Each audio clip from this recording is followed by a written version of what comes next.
तो इस पार्ट की शुरुआत में कबीले के चीफ के पास उसका आदमी चिल्लाते हुए आते हुए कहता है कि दूसरे कबीले के आदमी एक जगह इकट्ठा हो रहे हैं जो कि 100 के आसपास है और उन सभी के हाथों में गन्स और बंदूकास हैं और मैंने उन सभी के चीफ को भी देखा है जो कि उन सभी को कमांड कर रहा है और सभी को लेते हुए इधर आ रहा है। अब इस बात को सुनकर ये चीफ दांत पीसते हुए कहता है कि लगता है कि वे कमीना इस बार हम सभी को खत्म करके ही रहेगा। तभी कबीले का लड़का कहता है कि चीफ अब हम क्या करें, माना कि हमारे पास लिंगजिन है जो कि हम सभी को कमांड कर रहा है लेकिन हमारे पास कोई वेपन नहीं है। ये इतना कह ही रहा होता है कि तभी पीछे लिंजिन टेम्पो से आ जाता है और लिंजिन को टेम्पो से आता देखिए दोनों बहुत ही ज्यादा हैरान होते हैं और लिंजिन कहता है कि किसने कहा कि हमारे पास वेपन नहीं है, हमारे पास भी वेपन्स है। और हम टेम्पो पे देखते हैं जहाँ पर AK-47 और बहुत सारे अलग अलग गन्स होते हैं और इन सभी चीजों को देखकर इन कबीलों वाले के मुंह फटे के फटे रह जाते हैं और ये कहते हैं कि ये तो बहुत ही ज्यादा महंगा होगा, तुमने इतनी सारी चीजें खरीदी है। जिस पर लिंजिन कहता है कि इसमें मैंने कुछ नहीं किया, इन सभी को मिस डू ने खरीदा है। फॉर्चुनेटली डू फैमिली की यहाँ पर बहुत सारी कंपनियां थी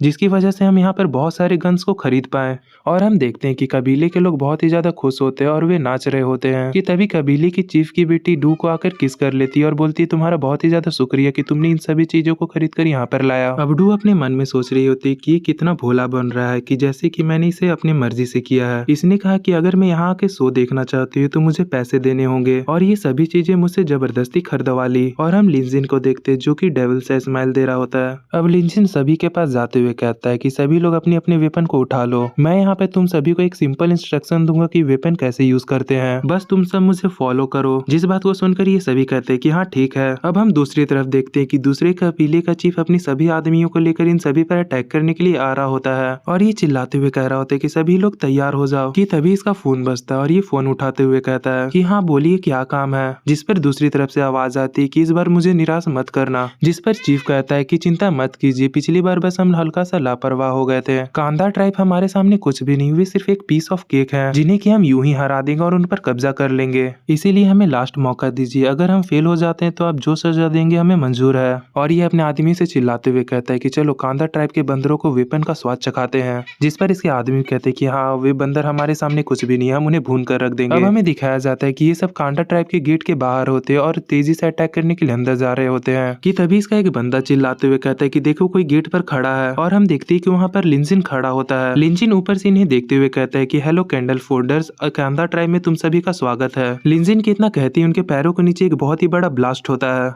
जिससे कि बहुत सारे लोग एक ही बार में मारे जाते हैं। अब इस ब्लास्ट को देखकर सभी लोग पैनिक होते हुए कहते हैं कि यहाँ पर लैंडमाइन क्यों है और ये चिल्लाते हुए बाकी सबको कहते हैं कि यहाँ पर लैंडमाइन है, कोई आगे मत बढ़ो। ये सब इतना कह ही रहे होते हैं कि तभी झाड़ियों से इन सभी पर अटैक हो जाता है जिससे कि इनके कुछ लोग मारे जाते हैं और ये लोग चिल्लाते हुए कहते हैं कि झाड़ियों में बंदे हैं, जल्दी से उन पर गोली चलाओ। और हम देखते हैं कि एक बंदा झाड़ियों में गोली चलाने लगता है लेकिन तभी वे बंदे खड़े हो जाते हैं और हम देखते हैं कि वे सब गिल्ली सूट पहने हुए होते हैं और उन पर इन गोलियों का कोई असर नहीं हो रहा होता है। और तभी ये सभी बंदूकास बाहर निकाल लेते हैं जिसे देखकर इस बंदे की पूरी तरह से फट जाती है और तभी ये बंदूका चला देते हैं जिससे कि देखते हैं कि वहाँ पे एक बहुत ही बड़ा ब्लास्ट होता है और बहुत सारे लोग वहाँ पर मारे जाते हैं। अब उनके पास बंदूका और बहुत सारे गन देखकर ये सब डर कर यहाँ से भागने लगते हैं और इन्हें भागता देख इनका लीडर कहता है कि तुम यहाँ से भाग क्यों रहे हो। जिस पर ये बोलते हैं कि कांदा ट्राइब्स के पास गन है। अब इस बात को सुनकर इसका मुंह फट जाता है और ये बोलता है कि क्या गन, उन्हें गन किसने दिया। कि तभी एक बंदा कहता है कि तुम आधी बात क्यों बता रहे हो, उनके पास गन के साथ बंदूकास भी है और साथ ही साथ बुलेट प्रूफ वेस्ट भी है। अब तो इस बात को सुनकर इसका मुंह और भी फट जाता है और बोलता है कि ये कैसे हो सकता है। अभी यहाँ से भागते हुए कहती है कि जल्दी से चीफ को प्रोटेक्ट करो। कि तभी हम देखते हैं कि इनके दो बंदे के हेडशॉट पड़ता है और वहीं पे लुढ़क जाते हैं। अब सामने हेडशॉट पड़ता थे, कांदा साहब के चीफ की पूरी तरह से फट जाती है और वे चिल्लाते हुए कहते हैं कि ये क्या हो रहा है। और हम ऊपर पेड़ पे देखते हैं जहाँ लिंजिन अपने साथियों के साथ खड़ा हुआ होता है और वे अपने बो आर को लोड कर रहा होता है और वे नीचे देखते हुए कहता है तो तुम ही लीडर हो टाई ट्राइब के। अब इस आवाज को सुनकर टाई ट्राइब का लीडर ऊपर देखते हुए कहता है कि तुम कौन हो। हम देखते हैं कि कांदा ट्राइब का आदमी लिंजिन से कहता है मिलिट्री एडवाइजर, आपके टैक्टिक्स तो बहुत ही ज्यादा अच्छे हैं, हमने आधी एनिमी को फोर्स को खत्म कर दिया है जिसकी वजह से डर कर बाकी सब इधर उधर भाग रहे हैं। और हम टाई ट्राइब के लीडर को देखते हैं जो कि बोलता है भागो यहाँ से, जल्दी भागो। कि तभी इस पर तीरों की बारिश हो जाती है जिससे कि ये बैठकर बच जाता है और यहाँ से भाग जाता है। अब उन्हें भागता देख कांदा ट्राइब के लोग बहुत ही ज्यादा खुश होते हैं और वे चिल्लाते हुए कह रहे थे कि हम लोग जीत गए। टाई ट्राइब का चीफ वहाँ से जाते हुए कहता है कि तुम चाइना से आए हुए आदमी, मैं तुम्हारी एक दिन पूरी फैमिली को खत्म कर दूंगा, तुम्हें नहीं पता है कि तुमने किससे पंगा लिया है, बाइकाल फैमिली तुम्हें पूरी तरह से खत्म कर देगी।